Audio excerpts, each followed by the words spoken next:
Hello everyone, welcome to the physics class.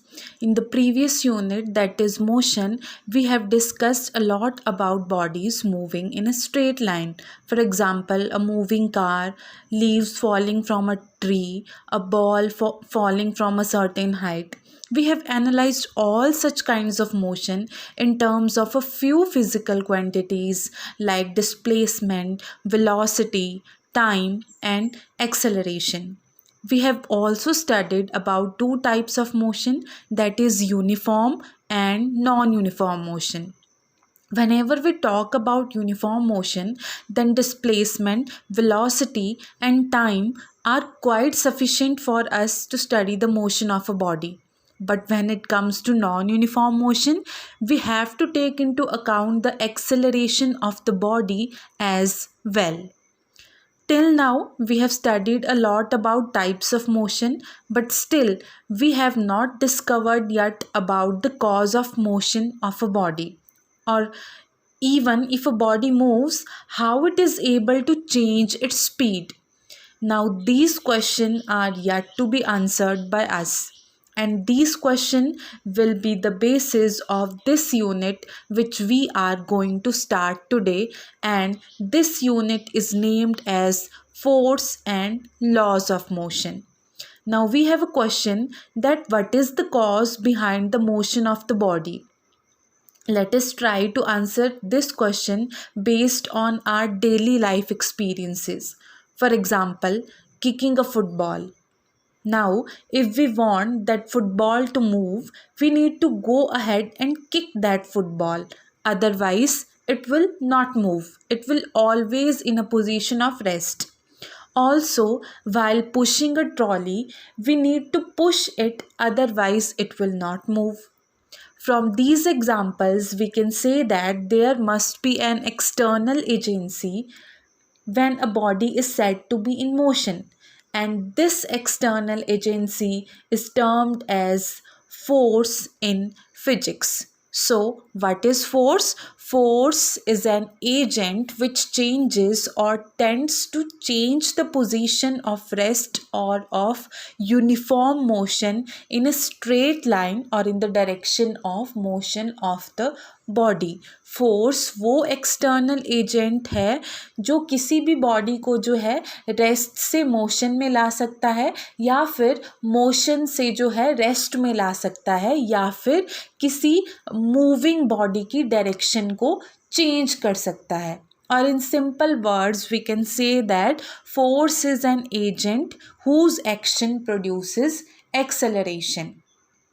Coming on to whether force is a scalar quantity or a vector quantity, so force is a vector quantity. Why? Because force is a direction. Force possesses direction. Force हमेशा उसी तरफ को लगता है जिस तरफ को body move करती है, तो इट मीन्स फोर्स की कोई डायरेक्शन है, तो हम फोर्स को as a vector quantity consider करते हैं. और अगर बात की जाए उसके एसआई यूनिट्स और सीजीएस यूनिट्स की, तो एसआई यूनिट्स हैं फोर्स के न्यूटन और सीजीएस यूनिट हैं डाइन्स. और जो न्यूटन और डाइन के बीच में रिलेशनशिप है वो ऑलरेडी आप डिराइव कर चुके हो. 1 newton is equal to 10⁵ dynes. उसी तरह अगर हम डायमेंशनल फॉर्मूला देखें तो फोर्स का फॉर्मूला है from Newton second law of motion, जो कि हम पढ़ने वाले हैं. F is equal to m into A. तो मास के लिए we write L and for acceleration we write LT-2. तो डायमेंशनल फॉर्मूला फोर्स का बन गया हमारे पास mLT⁻². अब बात आती है टाइप्स ऑफ फोर्सेस की. We have two types of forces, contact forces and non-contact forces. तो फर्स्ट ऑफ ऑल हम बात कर लेते हैं कॉन्टैक्ट फोर्सेस की. तो as it is clear from the name contact. Contact का मतलब है कि जब कोई बॉडी किसी दूसरी बॉडी को मोशन में ला देगी, कैसे? टच करके, तो हम कहेंगे कि उन दोनों बॉडीज़ के बीच में कॉन्टैक्ट फोर्स लगा. A contact force is a force applied to a body by another body that is in contact. जब कोई एक बॉडी किसी दूसरी बॉडी के कांटेक्ट में आके उसको मोशन में ला दे तो हम कहेंगे कि जो फोर्स उन दोनों बॉडीज़ के बीच में एक्ट कर रहा है that is a contact force. For example kicking a ball. जब आप किसी बॉल को किक करते हो तो you touch that ball with your foot. आप अपने पाँव से उस बॉल को टच करते हो, किक करते हो तो वो बॉल जो है मूव करती है. उसी तरह पुशिंग अ डेस्क. आप किसी डेस्क को पुश करते हो तो आप उसको टच कर रहे हो तभी वो डेस्क मोशन में आ रहा है. So these are the examples of contact forces. इसके ऑपोजिट हमारे पास आते हैं नॉन कॉन्टैक्ट फोर्सेस या जिन्हें एक्शन एट डिस्टेंस भी कहा जाता है. तो फिर से क्लियर है नाम से ही कि नॉन कॉन्टैक्ट, विदाउट टचिंग किसी बॉडी को, बिना टच किए आपको उसको मोशन में लाना है. तो जो फोर्स एक्ट करेगा उन दोनों बॉडीज़ के बीच में उसको हम नॉन कॉन्टैक्ट फोर्स कहेंगे.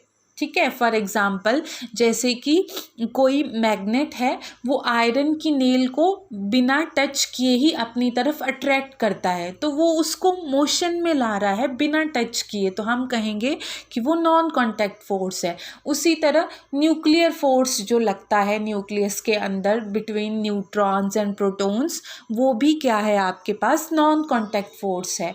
उसी तरह इलेक्ट्रोस्टैटिक फोर्स जो है is another example of non contact force. Electrostatic force को हम कूलम फोर्स भी कहते हैं.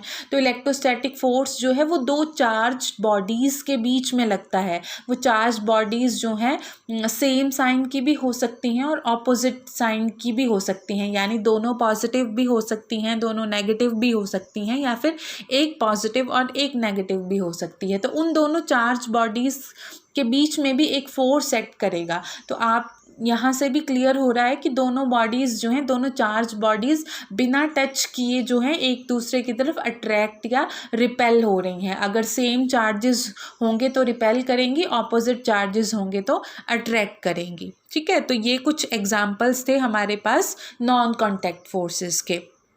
अब बात कर लेते हैं हम न्यूटन्स लॉज ऑफ मोशन की.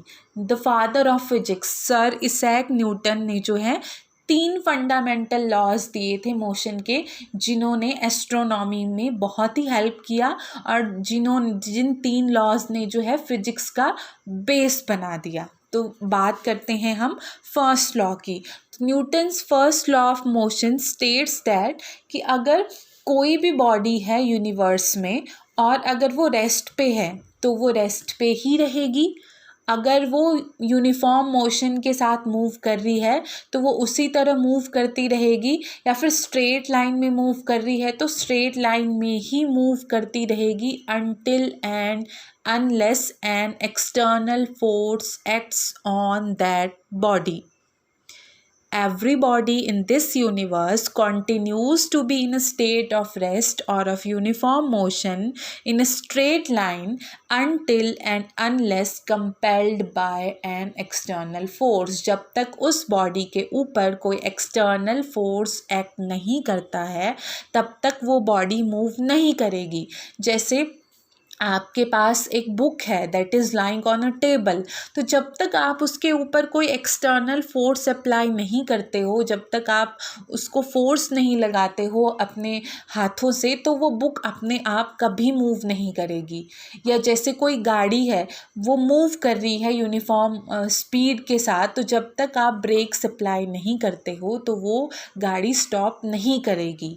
ये है आपका first law of motion, and this law is also known as law of inertia. इसको law of inertia क्यों कहते हैं वो हम आगे अभी पढ़ेंगे. ठीक है. तो ये तो बात हो गई first law of motion की. now coming on to Newton's second law of motion. तो Newton second law of motion कहता है कि अगर किसी बॉडी की मोमेंटम में चेंज आ रहा है विद टाइम, लीनियर मोमेंटम में p, जो कि मास इनटू वेलोसिटी का प्रोडक्ट के इक्वल है. Linear momentum is equal to m into v. Mass into velocity of a body is equal to linear momentum. तो न्यूटन का सेकेंड लॉ कहता है कि अगर टाइम के साथ जो है किसी बॉडी की जो है मोमेंटम में चेंज आता है, यानी dp ओवर dt अगर आपके पास है तो that is equal to f is equal to dp over dt. तो rate of change of momentum of a body with time is equal to force acting on the body. और जो force आपका लगेगा, ठीक है, दैट जो आपकी rate of change of momentum जो आएगा that will be proportional to the force. मतलब जिस डायरेक्शन में फोर्स एक्ट कर रहा है उसी डायरेक्शन में जो है मोमेंटम में भी चेंज आएगा. तो अगर आप मैथमेटिकली इसको लिखना चाहते हैं सेकेंड लॉ को, तो हम लिखते हैं d over d t is directly proportional to F. ठीक है. और दूसरी स्टेटमेंट जो है न्यूटन के सेकंड लॉ की, वो है F is equal to m a. Force acting on a body is equal to the product of mass and acceleration of the body. ठीक है. तो ये तो हो गई सेकंड लॉ की स्टेटमेंट. अब coming on to the third law. Third law कहता है to every action there is an equal and opposite reaction. जब भी कोई बॉडी किसी दूसरी बॉडी पे एक्शन करेगी, ठीक है, तो वो जो सेकंड बॉडी है वो भी फर्स्ट बॉडी के ऊपर उतना ही इक्वल एंड ऑपोजिट रिएक्ट करेगी. फॉर एग्जांपल, जब आप मूव करते हो on the surface of earth, तो आप अपने पाँव से अर्थ को जो है पुश करते हो बैकवर्ड डायरेक्शन में. तो अर्थ क्या करती है, आपके ऊपर भी उतना ही equal and opposite force apply करती है. ठीक है. सेम केस आता है जब आप किसी वॉल को पुश करते हो, तो आप वॉल पे एक्शन कर रहे हो. ठीक है. तो अब वॉल क्या करेगी, आपके ऊपर भी उतना ही इक्वल एंड ऑपोजिट जो है रिएक्शन अप्लाई करेगी. तो एक्शन आपने किया वॉल पे और रिएक्शन वॉल ने किया आपके ऊपर वापस. तो इसका मतलब ये हुआ कि एक्शन और रिएक्शन जो है इक्वल एंड ऑपोजिट हैं, और एक्शन और रिएक्शन हमेशा डिफरेंट बॉडीज़ पे एक्ट करते हैं. ये चीज़ आपने ध्यान में रखनी है. So these are the laws of motion.